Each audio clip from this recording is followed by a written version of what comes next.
৫ই ফেব্রুয়ারি। ব্যর্থতা শুধু বাহিরের নয়, ইহার অর্থ ভিতরে কিছু গোলমাল রহিয়াছে। তুমি যবে থাকো কাছে, ভীত আমি নহি কভু। জীবন বা মরণ পারে না দলিতে আত্মারে আমার। যবে তুমি যাও সরে, বিষাদ ডুবায় মোর হৃদয়ে আধার।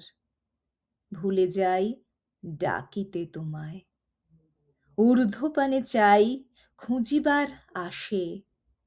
অন্তর আমার সহে কত দুঃস্বপ্নের অকথ্য যাতনা।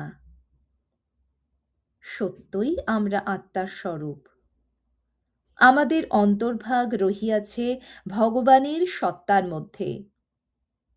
সেই কথা যদি ভুলিয়া যাই, তবেই আমাদের জীবনে আসে চরম ব্যর্থতা। ভুল ভ্রান্তি এমন কোনো পাপ নয়। আমরা সৎ কাজের মধ্য দিয়াও শিখি, তেমনি ভুল ভ্রান্তির মধ্যে দিয়েও।